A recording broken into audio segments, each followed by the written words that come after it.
নমস্কাৰ মই যোৰহাটবাসী ৰাইজক ধন্যবাদ জ্ঞাপন কৰিবলৈ বিচাৰিছোঁ আপোনালোকে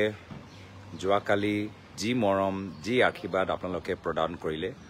সঁচাকৈ মোৰ কাৰণে এটা স্মৰণীয় দিন মই বিশেষভাৱে নৱপ্ৰজন্মক ধন্যবাদ জ্ঞাপন কৰিবলৈ বিচাৰিছোঁ যিসকলে দূৰ দূৰণিৰ পৰা আহি নিজৰ মূল্যৱান ভোট প্ৰদান কৰিলে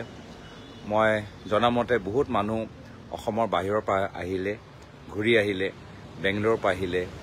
এজনকতো মই ডুবাইৰ পৰা ঘূৰি অহা পিছত মই লগ পালোঁ আৰু মই ভাবিছোঁ এইখিনি মানুহ যোৱাকালি এটা মূল্যৱান ভূমিকা গ্ৰহণ কৰিছে আৰু ফলাফল আমি 4 তাৰিখে গম পাম কিন্তু এটা কথা স্পষ্ট যে যোৱাকালি যোৰহাটবাসী ৰাইজে এটা স্পষ্ট বাৰ্তা দিছে এটা শক্তিশালী বাৰ্তা দিছে এই বাৰ্তাটো হৈছে গণতন্ত্ৰৰ পক্ষত এই বাৰ্তাটো হৈছে লোকতন্ত্ৰৰ পক্ষত এই বাৰ্তাটো হৈছে আমাৰ ভাৰতীয় সংস্কৃতিৰ পক্ষত আৰু যি ভোট যোৱাকালি দিয়া গ'ল এই ভোটটো দিয়া গ'ল ভ্ৰষ্টাচাৰৰ বিপক্ষে সাম্প্ৰদায়িক ৰাজনীতিৰ বিপক্ষে আদৰ্শহীন ৰাজনীতিৰ বিপক্ষে আৰু সেইকাৰণে যোৱাকালি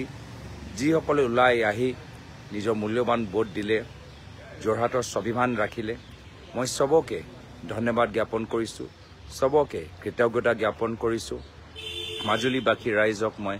বিশেষভাৱে মই মৰম আৰু স্নেহ যাচিছোঁ যি ঐতিহাসিক যোৱাকালি যে ভোটিং টাৰ্ণআউট হৈছে 81% সঁচাকৈ আমি গম পাইছোঁ যে মাজুলীবাসী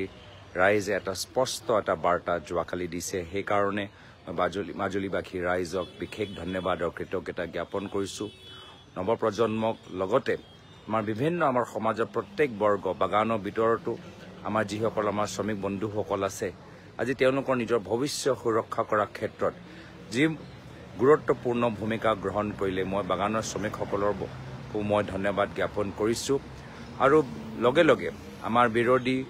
ঐক্য মঞ্চৰ প্ৰত্যেক ৰাজনৈতিক দল সংগঠন যিসকলে আমাক সহায় কৰিলে প্ৰচাৰৰ ক্ষেত্ৰত যথেষ্ট গুৰুত্বপূৰ্ণ ভূমিকা গ্ৰহণ কৰিলে মই তেওঁলোককো ধন্যবাদ জ্ঞাপন কৰিছোঁ ৰাইজৰ দল অসম জাতীয় পৰিষদ দল লগতে আমাৰ CPM CPIML দল লগতে আমাৰ আম আদমি TMC দল বহুতে আমাক নজনাকে সহায় কৰিছে মই সবকে ধন্যবাদ জ্ঞাপন কৰিছোঁ যোৱাকালি যি পৰিৱেশ সৃষ্টি হ'ল সেই পৰিৱেশ সৃষ্টি হোৱাৰ কাৰণে আমাৰ বিৰোধী ঐক্য মঞ্চৰ বিভিন্ন দল সংগঠন এটা গুৰুত্বপূৰ্ণ ভূমিকা আছে মই বিশেষভাৱে আমাৰ বিৰোধী ঐক্য মঞ্চৰ ফালৰ পৰা শিৱসাগৰ বিধায়ক অখিল গগৈ ডাঙৰীয়াক মই ধন্যবাদ জ্ঞাপন নিজৰ কাৰ্যালয়ৰ ভিতৰত হেৰুৱালে মই মোৰ ফালৰ পৰা মই নিজৰ শ্ৰদ্ধাঞ্জলি জ্ঞাপন কৰিছোঁ সমবেদনা জ্ঞাপন কৰিছোঁ আৰু আমাৰ বিভিন্ন যে দল CPM দল CPIM দল কনক গগৈ অনুপ গগৈ ডাঙৰীয়াকো মই ধন্যবাদ জ্ঞাপন কৰিছোঁ ধৈৰ্য কোঁৱৰকো মই ধন্যবাদ জ্ঞাপন কৰিছোঁ গৌতম হাতীমূৰীয়া মৃণাল ফুকন গোবিন্দ ফুকন মৃণাল চুতীয়া ডাঙৰীয়াকো মই ধন্যবাদ জ্ঞাপন কৰিছোঁ বিভিন্ন সংগঠনসকলেও আমাক সহায় কৰিছে মই সকলো সংগঠনসকলক মই নাম ল'বলৈ বিচৰা নাই যিহেতু তেওঁলোকে কিছুমানে গোপনভাৱেও আমাক সহায় কৰিছে আৰু আমাৰ বৈদিক আমাৰ ব্যক্তিসকল বুদ্ধিজীৱীসকল যিসকলক মই যোৰহাটত লগ পালোঁ যিসকলক মই শিৱসাগৰত লগ পালোঁ মই তেওঁলোককো মই ধন্যবাদ জ্ঞাপন কৰিছোঁ আপোনালোকে খুব আমাক ভাল পৰামৰ্শ দিলে আৰু আমাৰ গোটেইখিনি কথা গোটেইখিনি প্ৰচাৰ অসমবাসী ৰাইজে আমাৰ সাংবাদিকসকলৰ জৰিয়তে অৱগত হ'ল সেইকাৰণে আমাৰ যোৰহাট শিৱসাগৰ মাজুলী চৰাইদেউ আমাৰ সাংবাদিকসকলকো মই ধন্যবাদ জ্ঞাপন কৰিছোঁ আপোনালোকে যি গুৰুত্বপূৰ্ণ ভূমিকা গ্ৰহণ কৰিছে এই ক্ষেত্ৰত আমাৰ পৰ্টেলছ যি আমাৰ যথেষ্ট জনপ্ৰিয়তা লাভ কৰিলে আমাৰ GSS জাম্পিং স্পাইডাৰ অজান্ত্ৰিক আনটোল্ড আৰু লগতে আমাৰ চক্ৰপাণী পৰাশৰ পৰ্টেল আমাক যথেষ্ট আমাৰ কথাখিনি ৰাইজৰ মাজত লৈ যোৱা ক্ষেত্ৰত আমাক সহায় কৰিলে মই তেওঁলোককো ধন্যবাদ জ্ঞাপন কৰিছোঁ আৰু নিজৰ দল সংগঠনক মই কেতিয়াও পাহৰি যাব নোৱাৰোঁ আমাৰ দল আৰু সংগঠনৰ বাবে আজি মই য'ত আছোঁ মই তেওঁলোকৰ কাৰণেহে আছোঁ আৰু সেইকাৰণে আমাৰ বিধায়ক আৰম্ভ কৰিছোঁ বিধায়িনী দলপতি দেৱব্ৰত শইকীয়া ডাঙৰীয়া তিতাবৰৰ বিধায়ক ভাস্কৰজ্যোতি বৰুৱা ডাঙৰীয়া এই দুজন বিধায়কে যথেষ্ট গুৰুত্বপূৰ্ণ ভূমিকা গ্ৰহণ কৰিছে জিলা কংগ্ৰেছ যোৰহাট জিলা কংগ্ৰেছ চৰাইদেউ জিলা কংগ্ৰেছ, শিৱসাগৰ জিলা কংগ্ৰেছ, মাজুলী জিলা কংগ্ৰেছে যথেষ্ট আমাক সহায় কৰিছে। আমাৰ প্ৰাক্তন বিধায়কসকল, আমাৰ ৰাজীৱ লোচন পেগু ডাঙৰীয়া, লগতে আমাৰ মাজুলী টীম দিনমণি দত্ত ডাঙৰীয়া, খকেশ্বৰ বৰা ডাঙৰীয়া, আমাৰ দুয়োজন আমাৰ ব্লক সভাপতিসকল,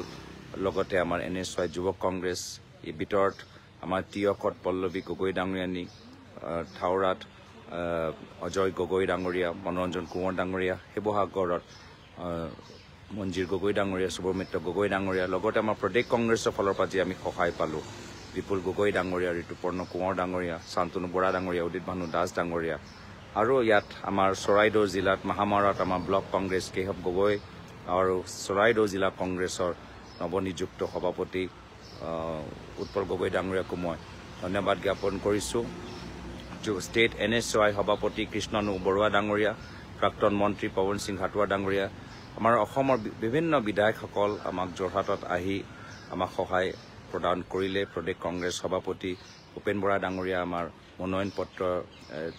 দিয়া দিনত আমাৰ লগৰ মাজত আছিলে। আমাৰ লাহৰীঘাটৰ বিধায়ক আসিফ নাজাৰ, শিৱামণি বৰা, আমাৰ বটদ্ৰৱা বিধায়িকা আমাৰ নন্দিতা দাস ডাঙৰীয়ানী, লগতে আমাৰ গোলকগঞ্জ সোহন আলী চৰকাৰ, প্ৰদীপ চৰকাৰ, ৰেকিবুদ্দিন আহমেদ ডাঙৰীয়া, লগতে আমাৰ ৱাজিদ আলী চৌধুৰী ডাঙৰীয়া, আমাৰ যাদৱ চৰগাৰী ডাঙৰীয়া, আমাৰ আফতাবুদ্দিন মোল্লা ডাঙৰীয়া, আমাৰ ৰচিদ মণ্ডল ডাঙৰীয়া, ঘপককৈ সকলৰ নাম মোৰ মনত পৰা নাই, কিন্তু আমাৰ প্ৰায় আমাৰ গোটেইবোৰ আমাৰ বিধায়কসকল আমাৰ ওচৰত আহি আমাক যথেষ্ট সহায় আগবঢ়ালে। মই চবকে ধন্যবাদ জ্ঞাপন কৰিছোঁ। যিসকলে আহিব নোৱাৰিলে তেওঁলোকে আমাক দূৰ দূৰণিৰ পৰা নিজৰ ফোনৰ যোগেদি আমাক সহায় কৰিলে, মই তেওঁলোককো ধন্যবাদ জ্ঞাপন কৰিছোঁ। আমাৰ জাকিৰ হুছেইন চিকদাৰ ডাঙৰীয়া, ৰকিবুল হুছেইন ডাঙৰীয়া, আমাৰ খলিলুল মাজুমদাৰ ডাঙৰীয়া, আব্দুল বাটেন খাণ্ডেকাৰ ডাঙৰীয়া, আমাৰ গোটেই অসমৰ আমাৰ কংগ্ৰেছৰ বিধায়কসকলক মই ধন্যবাদ জ্ঞাপন কৰিছোঁ। আৰু শেষত মই আমাৰ গৌৰৱ গগৈ ফেন ক্লাব, যিসকলে আজি নিষ্ঠাৰে আজি কংগ্ৰেছ কৰি গ'ল, মোৰ গৌৰৱ গগৈ ফেন ক্লাবৰ প্ৰতি মোৰ বিশেষ মৰম আৰু শ্ৰদ্ধা থাকিল। তেওঁলোকে যিদৰে কাম কৰিছে, সঁচাকৈ মই তেখেতৰ লগত জড়িত হোৱা পিছত মই নিজে গৌৰৱ অনুভৱ কৰোঁ। তেওঁলোকে যিদৰে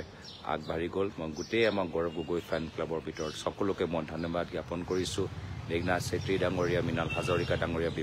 বিশেষভাৱে মই তেওঁ দুজনৰ নাম ল'বলৈ বিচাৰোঁ। আৰু যিমান আমাৰ শিল্পীসকল আমাক এই গণতন্ত্ৰ ৰক্ষা কৰাৰ ক্ষেত্ৰত যি শিল্পীসকলে আমাক সহায় কৰিলে, কিছুমানে নজনাকৈ আমাক সহায় কৰিছে, মই তেওঁলোককো ধন্যবাদ জ্ঞাপন কৰিছোঁ। আৰু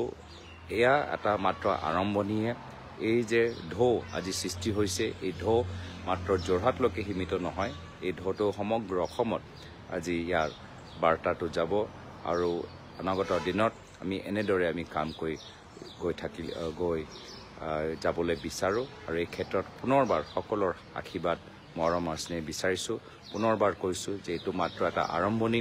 যোৰহাটলৈকে খন ঢৌ সীমিত হৈ নাথাকে। যোৰহাট এটা স্পষ্ট বাৰ্তা দিছে, আৰু আমাৰ সকলোৰে দায়িত্ব যে এই বাৰ্তা গণতন্ত্ৰৰ স্বাৰ্থত, অসমৰ স্বাভিমানৰ স্বাৰ্থত, আদৰ্শ ভিত্তিক ৰাজনীতিৰ স্বাৰ্থত এই বাৰ্তা আমি চাৰিওফালে লৈ যাব লাগিব। আমাৰ শেষত যি আদৰ্শ মোৰ প্ৰয়াত পিতৃ তৰুণ গগৈদেৱে মোক শিকাই গ'ল, একে আদৰ্শ লৈ মই সদায় আপোনালোকৰ মাজত থাকিবলৈ চেষ্টা কৰিম। আৰু যদি ক'ৰবাত মোৰ পৰা ভুল হয় তেতিয়া মোক শুদ্ধ কৰিবলৈ ভাল পৰামৰ্শ দিব। মই বিশেষ আৰু দীঘলীয়া নকওঁ। আমাক বতৰো যথেষ্ট আমাক সহায় কৰিলে। প্ৰিয়ংকা গান্ধী ডাঙৰীয়ানী যিদিনা আহিলে আমাৰ বতৰ যথেষ্ট ভাল। AICC আমাৰ তত্ত্বাৱধায়ক জিতেন্দ্ৰ সিং আৰু সম্পাদক পৃথ্বীৰাজ চাটে ডাঙৰীয়া, চবকে মই যিসকলৰ মই নাম লোৱা নাই, নাম লোৱাৰ বাবে মোক ক্ষমা কৰিব। আজি চবকে এই ফেচবুক লাইভ যোগেদি মই যোৰহাট লোকসভা নিৰ্বাচনী প্ৰচাৰৰ পৰা মই বিদায় লৈছোঁ। আৰু ভৱিষ্যত বিভিন্ন আমাৰ লোকসভাৰ অঞ্চলত আমি গৈ আমাৰ অসমৰ হৈ আমি প্ৰচাৰ চলাই যাম, আৰু আপোনালোকক ওচৰৰ পৰা লগ পাবলৈ আশা কৰিলোঁ। ধন্যবাদ। জয় হিন্দ, জয় আই অসম।